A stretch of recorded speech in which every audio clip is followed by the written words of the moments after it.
ஆண்டவராகிய இயேசு கிறிஸ்துவின் இரத்தத்தினாலே மீட்கப்பட்ட தேவ ஜனமே, இன்றைய நாளிலும் கூட கர்த்தர் நம்மோடு கூட இடைப்படுவாராக. இன்றைக்கும் கர்த்தர் நம்மோடு கூட பேசுகிற வார்த்தை யோனா 2ஆம் அதிகாரம் 2வது வசனம். என் நெருக்கத்தில் கர்த்தரை நோக்கி கூப்பிட்டேன், அவர் எனக்கு உத்தரவு அருளினார். நான் பாதாளத்தின் வயிற்றிலிருந்து கூக்குரலிட்டேன், நீர் என் சத்தத்தை கேட்டீர். ஆமாங்க, வார்த்தையின் முதல் பகுதி இப்படியாக சொல்லுகிறது, என் நெருக்கத்துல நான் கர்த்தரை நோக்கி கூப்பிட்டேன், நீர் எனக்கு உத்தரவு அருளினீர்.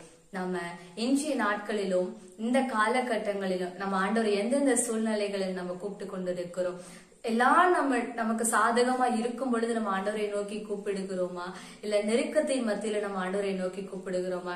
இன்றைக்கு நம்ம ஆராய்ந்து பார்க்கணுங்க. நாமளே ஆராய்ந்து பார்க்கிறவர்களாக நம்ம இருக்கணுங்க. நம்ம எல்லா சூழ்நிலைகளையும் தேவனையே நோக்கி நம்ம பார்க்கணும்.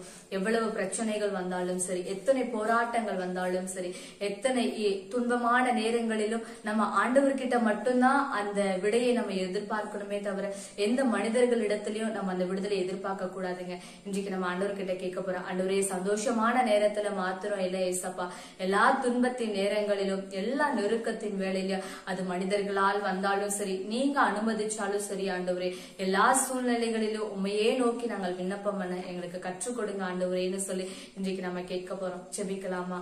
பரிசுத்தமுள்ள எங்கள் நல்ல பிதாவே, சேனைகளின் தேவனாகிய கர்த்தாவே, உம்மை நாங்கள் துதிக்கிறோம், ஸ்தோத்தரிக்கிறோம் ஐயா. அப்பா, இந்த வார்த்தையின் வண்ணமாக ஆண்டவரே, நெருக்கத்தில் உம்மை நோக்கி நாங்கள் விண்ணப்பம் பண்ண கர்த்தர் நீர் எங்களுக்கு கற்றுக் கொடுங்கன்னு சொல்லி நாங்கள் செபிக்கிறோம் ஆண்டவரே. அப்பா, எங்கள் சந்தோஷமான நேரங்களில, இன்பமான நேரங்களில மட்டும் ஆண்டவரே நாங்கள் செபிக்காதபடிக்கு ஆண்டவரே, எல்லா விதமான நெருக்கத்தின் சூழ்நிலைகளிலும் ஆண்டவரே கர்த்தரையே நோக்கி சார்ந்திருந்து ஆண்டவரே எங்க விண்ணப்பங்களை உம்மிடத்துல செலுத்துகிறதற்கு கர்த்தர் நீர் எங்களுக்கு கிருபை பாராட்டுங்கப்பா. எங்களுக்கு கற்றுக் கொடுங்க, எங்களை உருவாக்குங்கன்னு சொல்லி உங்க கரத்துல அர்ப்பணிக்கிற ஆண்டவரே. இதை பார்த்து செபிக்கிற ஒவ்வொருவரையும் இப்படியே ஆண்டவரே கற்றுக் கொடுத்து நடத்துவீராகன்னு சொல்லி ஒப்பு கொடுத்து செபிக்கிறோம். இயேசு கிறிஸ்துவின் மூலமா செபிக்கிறோம் எங்கள் ஜீவனுள்ள நல்ல தகப்பனே. ஆமீன், ஆமீன். நெருக்கத்தின் வேலையில கர்த்தரை நோக்கி விண்ணப்பம் பண்ணுங்க, கர்த்தர் அதற்கு பதிலை அருளுவார். ஆமீன்.